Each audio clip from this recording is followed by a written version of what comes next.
Mesdames, Messieurs, bonsoir et bienvenue. Vous êtes sur Ziana TV, la chaîne de la diaspora. C'est une émission spéciale, ligne directe avec l'un des avocats de Jean-Marie Michel Moukoko. De Paris, nous avons en ligne Maître Tricot. Maître Tricot, bonsoir.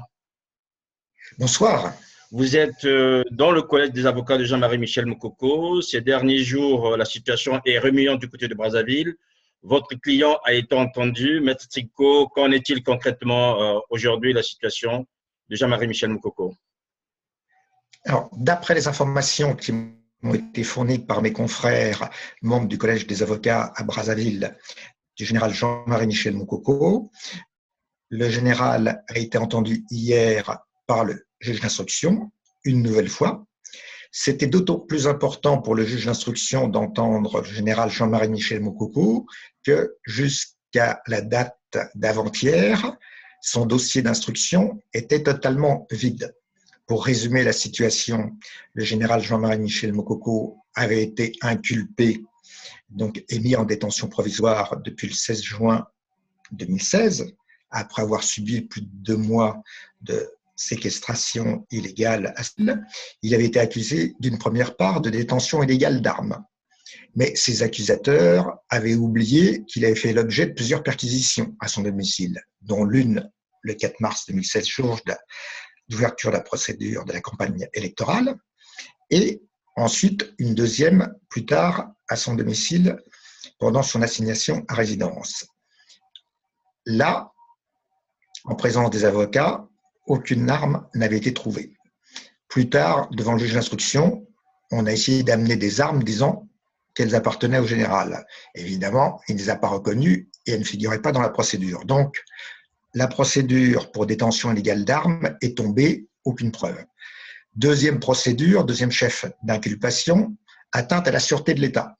Atteinte à la sûreté de l'État, en dehors de la vieille vidéo, et pour l'instant, il n'y avait rien d'autre élément corroborant, là aussi, dossier totalement vide.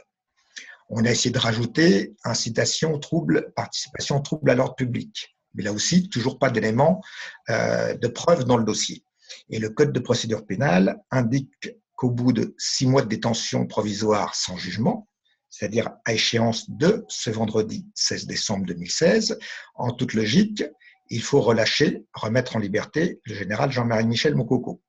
C'est pourquoi le pseudo-ministre, ministre de fait de l'injustice du gouvernement illégitime actuel au Congo, M. Pierre Mabiala, a donné instruction et fait grassement venir aux frais du contribuable congolais le sieur Tony Modilou de Paris pour qu'il puisse témoigner à charge contre le général Jean-Marie Michel Moukoko. C'était l'objet de la confrontation organisée hier devant le juge d'instruction. Et là, mes confrères ont témoigné du fait que le général a mis à néant le faux témoignage de Tony Modilou.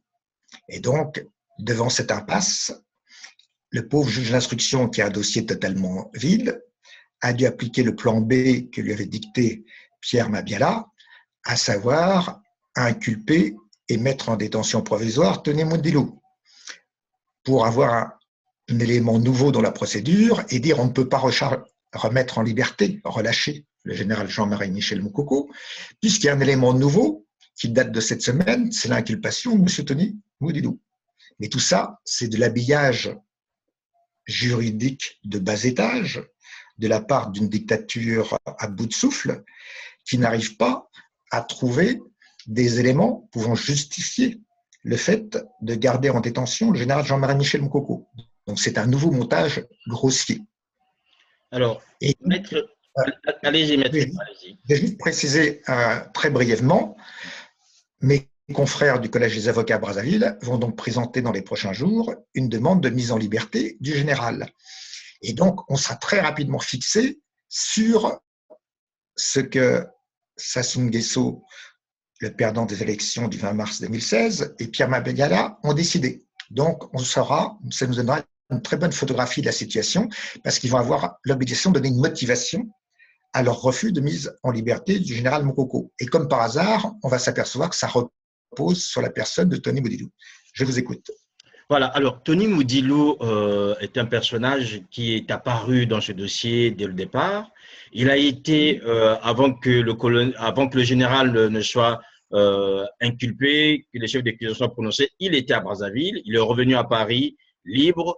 Aujourd'hui, est-ce que vous nous confirmez que suite à la confrontation avec Jean-Marie Michel Mokoko, M. Tony Moudilou a bel et bien été arrêté et qu'il est actuellement en détention à la maison d'arrêt de Brazzaville? Ça, je le confirme, puisque c'est, comme je l'indiquais précédemment, c'était le plan B de Pierre Mabiala. C'était soit il arrivait à reproduire le faux témoignage qu'il venait de lui dicter, parce qu'il faut savoir que Pierre Mabiala a fait venir Tony Moudilou de Paris, aux frais du contribuable congolais, qu'il a confortablement logé dans un palace, qu'il a fait faire une réunion préparatoire avant la confrontation avec Jean-Marie Michel Moukoko, et Tony Moudilou a cru qu'il allait encore gagner beaucoup d'argent et que tout allait bien se passer pour lui. Ça, c'était le plan A, si son faux témoignage avait quelque chose de crédible. Mais Tony Moudilou n'a pas été à la hauteur devant le général Mokoko, et donc ils ont appliqué le plan B, l'inculper et le mettre en détention provisoire, ce qui a été exécuté. Et donc, c'est ce motif de l'inculpation et la détention provisoire de Tony Moudilou qui risque, vendredi prochain, de servir de prétexte pour refuser la mise en liberté du général Jean-Marie Michel Mokoko, alors que cette mise en liberté aurait dû s'imposer de plein droit. Alors, quelle marge de manœuvre avez-vous aujourd'hui, Maître Tricot, par rapport à la procédure telle que vous la décrivez aujourd'hui? Bien, ça, ce sont mes confrères à Brazzaville qui vont l'appliquer. Eux vont démontrer ce qui est le cas, c'est que, un, il n'y a aucune preuve à ce jour contre le général Jean-Marie Michel Mokoko, et c'est vraiment le cas. Deuxièmement, que le général Jean-Marie Michel Mokoko offre toutes les garanties de représentation, et qu'en conséquence, il doit être mis en liberté provisoire dans l'attente d'un procès, puisqu'on l'a inculpé. C'est pour le renvoyer devant un tribunal. Et devant le tribunal, on pourra plaider, et là, l'accusation sera obligée de sortir ses preuves. Et ils savent fort bien qu'il n'y a pas de preuves. Donc tout ce que fait la dictature, c'est retarder le moment du procès du général Jean-Marie Michel Mokoko, parce qu'il sait fort bien que le général, avec son charisme, en fera une tribune pour réduire à néant l'image de ce qui reste de la dictature. Donc l'objectif de la dictature, c'est retarder le procès du général Jean-Marie Michel Mokoko et surtout retarder sa mise en liberté. Mais là, si on applique à la lettre le code de procédure pénale congolais, plus rien ne s'oppose à la mise en liberté immédiate à compter de ce vendredi 16 décembre 2016 du général Jean-Marie Michel Mokoko. Y a-t-il possibilité de recours à la décision qui sera prise à partir du 16, Maître Tricot?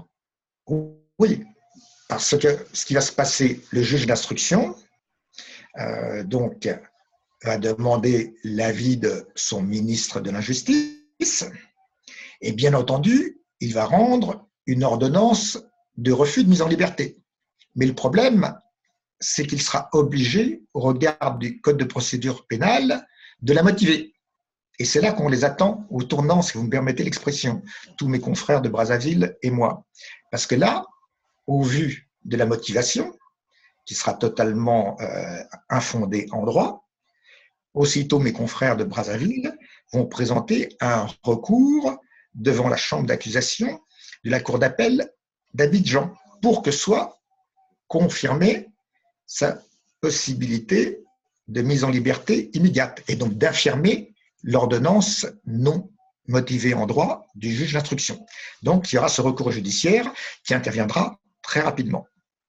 Maître, si on vous comprend bien, si le général Jean-Marie Michel Mokoko ne pourrait pas être libéré, mais Tony Moudilou, lui, pourrait bénéficier en fait d'une liberté provisoire à un moment ou à un autre, en fait.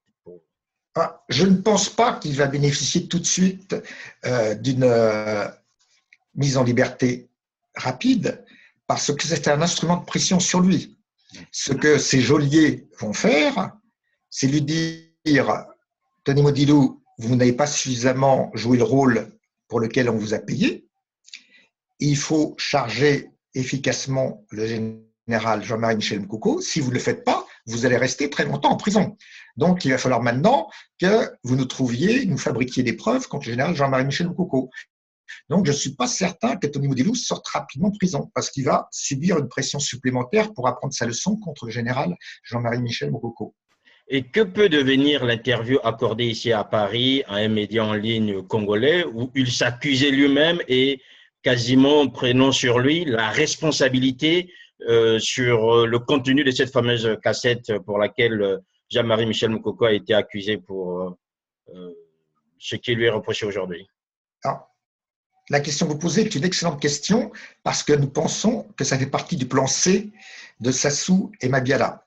C'est-à-dire que le plan C, c'est de dire, c'est vrai qu'on n'a aucune preuve pour l'instant contre le général Jean-Marie Michel Moukoko, mais on peut, dans ce cadre-là, changer notre fusil d'épaule et de considérer que le principal auteur de la tentative du coup d'État, c'est Tony Moudilou, et que Jean-Marie Michel Moukoko serait son complice. Ce qui est une manière de pouvoir effectivement maintenir encore plus longtemps en prison et Tony Moudilou et Jean-Marie Michel Moukoko. Ça, c'est le plan C qui est possible. Ça signifie donc qu'on n'est pas encore sorti de l'auberge par rapport à cette situation alors? C'est exact, mais c'est là où aussi l'avantage, c'est que la motivation qui sera rendue par le juge d'instruction pour sa future et probable ordonnance de refus de mise en liberté du général Jean-Marie Michel Moukoko va nous permettre à tous, et notamment à moi qui suis en charge du lobbying international, là, de procéder à une grande action au niveau du lobbying international, parce que pour l'instant, l'actuel gouvernement illégitime du Congo-Brazzaville, dont l'élection du pseudo-président a été reconnue comme illégitime par la communauté internationale, indiquait, parce que la communauté internationale avait réclamé la libération du général Jean-Marie Michel Moukoko, que pour l'instant, l'instruction était en cours et qu'on devait laisser l'instruction aller jusqu'à son bout. Mais là, au bout des 6 mois, l'instruction est allée jusqu'à son bout sans aucune preuve. Et donc, ça va nous permettre de faire une pression auprès de la communauté internationale pour exiger la libération du général Jean-Marie Michel Moukoko, mais également la libération de tous les autres prisonniers politiques congolais.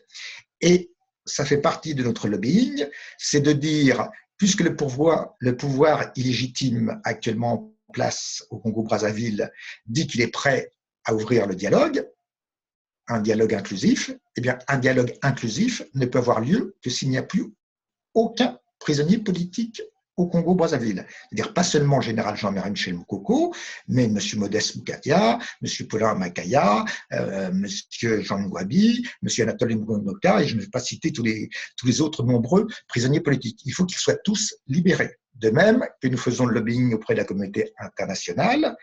Et là, je voudrais indiquer qu'avec mon confrère, M. Massengo Tiassé, nous avons travaillé, et d'autres confrères d'ailleurs, nous avons travaillé à présenter un rapport sur les violations des droits humains au Congo-Brazzaville, notamment depuis le 4 avril 2016 jusqu'à ce jour, auprès du comité consultatif des Nations Unies.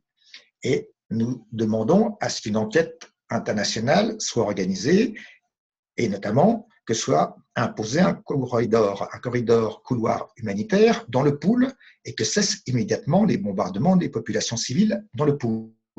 Donc il se trouve que le 16 décembre 2016, jour des 6 mois de détention provisoire du général Jean-Marie Michel Moukoko, va coïncider avec notre lobbying sur l'état actuel de violation des droits humains au Congo-Brazzaville. L'emprisonnement arbitraire du général Moukoko n'est que la face émergée de l'iceberg de toutes les violations des droits humains au Congo-Brazzaville. Maître Tricot, pour terminer cet entretien, parlons du lobbying international. Aujourd'hui, la communauté internationale est plus ou moins dirigée, sinon a les yeux fixés vers le Gabon, puisque le rapport de la communauté européenne a été rendu à peine hier, fixé aussi vers la Gambie avec le retournement à Djamé, vers la RDC aussi par rapport à la situation. Et on voit très bien, on a l'impression que le Congo aujourd'hui n'a plus beaucoup d'intérêt. Est-ce que vous croyez que cette communauté va quand même peser par rapport à ce que nous voyons aujourd'hui et par rapport à tout ce que vous venez de décrire, Maître Tricot? Je comprends votre interrogation, mais je peux vous rassurer pour vous dire qu'en ce qui concerne la communauté internationale, elle considère qu'actuellement, il y a un problème, outre le cas de la Gambie, en Afrique de l'Ouest, qui est un gros problème, mais qui est en train d'être réglé par la CEDEAO, la Communauté des États de l'Afrique de l'Ouest, Tout à et fait. avec le Sénégal qui est prêt à mobiliser son armée pour faire respecter la vérité des urnes et le départ du dictateur sortant Yahya Jammeh. Pour la communauté internationale, le problème principal est celui de l'Afrique centrale et des 3 principaux pays du bassin du Congo. Ces 3 principaux pays du bassin du Congo sont la République démocratique du Congo, le Congo-Brazzaville et le Gabon. Bon, il se trouve que je suis avocat des principaux regroupements de l'opposition pour l'alternance pacifique et démocratique dans ces 3 pays. Donc, j'ai encore participé récemment à un meeting avec mon ami Jean Ping. Donc, la communauté internationale n'oublie pas le Congo-Brazzaville et le dictateur Denis Sassou Nguesso devrait comprendre que le message qu'a passé hier la mission d'observation électorale de l'Union européenne est un message qui vaut également pour le Congo-Brazzaville et pas seulement pour le Gabon. Et ce message vaut également pour la République démocratique du Congo. Donc, l'avantage du Gabon, c'est que c'était une situation de copier-coller totale avec le Congo-Brazzaville. C'est-à-dire, le 20 mars 2016 au Congo-Brazzaville, on a eu coupure nette, on a eu emprisonnement et pression sur un certain nombre d'opposants politiques, après une campagne électorale totalement déséquilibrée, uniquement en faveur du pouvoir sortant. On a eu troubles, tirs sur les populations civiles le 4 avril 2016, de façon à faire pression sur la Cour constitutionnelle pour qu'elle valide les faux résultats en faveur du candidat sortant Denis Sassou Nguesso. Ce schéma-là a été reproduit à l'identique au Gabon, puisque pendant la campagne électorale, il y a eu les pressions sur les opposants, avec toujours la même disproportion, la télévision uniquement pour le candidat sortant Ali Bongo. Le jour du vote, également coupure de l'Internet. Et quelques jours après l'élection, on tire sur la population. Et même schéma de fraude électorale.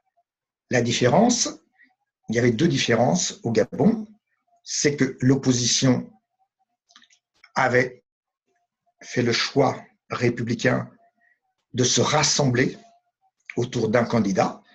Les principaux autres candidats, et je les avais rencontrés préalablement, se sont désistés en faveur de Jean Ping. Ça, c'est un point important. Et deuxième point, il avait été obtenu que l'Union européenne puisse avoir un nombre suffisant d'observateurs électoraux, ce qui n'avait pas été obtenu pour le Congo-Brazzaville à l'époque. Donc, cela a permis de faire plus facilement la démonstration que Ali Bongo avait perdu les élections de la même manière que Denis Sassou Nguesso a perdu les élections. Et cette présence sur le terrain de la mission d'observation électorale n'a pas été facile. Les représentants de cette mission se sont plaints des pressions et du chantage exercés par le pouvoir sortant, qui d'ailleurs a fait de nombreuses actions pour retarder la publication de ce rapport qui aurait dû intervenir beaucoup plus tôt et qui est seulement intervenu ce lundi de cette semaine. Et donc, ce rapport a l'avantage d'être très clair et de décrire le mécanisme de fraude et qui démontre bien qu'effectivement, c'est Jean Ping qui a gagné l'élection présidentielle. Donc, en conséquence, la communauté internationale va être très attentive à la façon dont le peuple gabonais va tirer les conséquences de cette situation et résoudre cette difficulté. Et cette manière de résoudre cette difficulté va déteindre sur la situation au Congo-Brazzaville et en République démocratique du Congo, puisque comme vous le savez, la semaine prochaine, le 19 décembre, à 24 heures, prendra fin du mandat constitutionnel de Joseph Kabila, qui, comme Denis Sassou Nguesso, a violé la Constitution et a refusé d'organiser des élections présidentielles qu'il devait organiser au plus tard le 19 septembre 2016. Donc tous ces éléments-là font que la communauté internationale a les yeux braqués sur les 3 pays du bassin du Congo, que sont la République démocratique du Congo, le Congo-Brazzaville et le Gabon. Donc toutes ces questions redeviennent d'actualité. La preuve en est, c'est que alors que seuls les États-Unis d'Amérique avaient commencé à prendre des sanctions contre des dirigeants tortionnaires de République démocratique du Congo, notamment des officiers de police, dont l'un est l'équivalent du général Jean-François Ndengue au Congo-Brazzaville, désormais, l'Union européenne vient enfin de prendre, et ce n'est pas trop tôt, des mesures de sanctions contre ces dirigeants, et notamment contre 2 importants dirigeants politiques de la République démocratique du Congo. Et nous faisons en sorte que ce soit bientôt le cas des sanctions à l'encontre des dirigeants illégitimes du Congo-Brazzaville.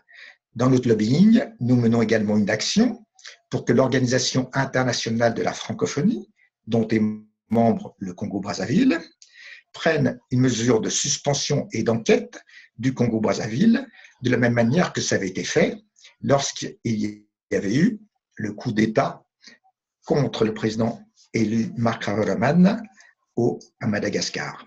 Et donc, ce lobbying-là va devenir opportun, puisqu'effectivement, ce mois de décembre, c'est un mois qui est décisif pour l'avenir de l'Afrique centrale, et toute la communauté internationale a les yeux braqués dessus.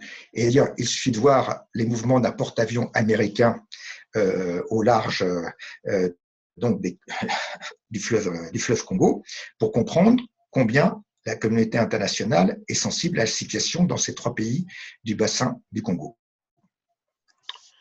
Merci, Maître Tricot. Je rappelle donc que vous êtes membre du collège des avocats de Jean-Marie Michel Moukoko et que vous étiez intervenu sur Ziana TV afin de nous expliquer la procédure en cours actuellement. À votre disposition. Voilà, mesdames et messieurs, vous avez suivi donc cet entretien sur Ziana TV, ligne directe avec Maître Norbert Tricot. Merci de nous avoir suivis. Merci à notre invité. Portez-vous bien et à la prochaine fois. Au revoir, Maître. Au revoir.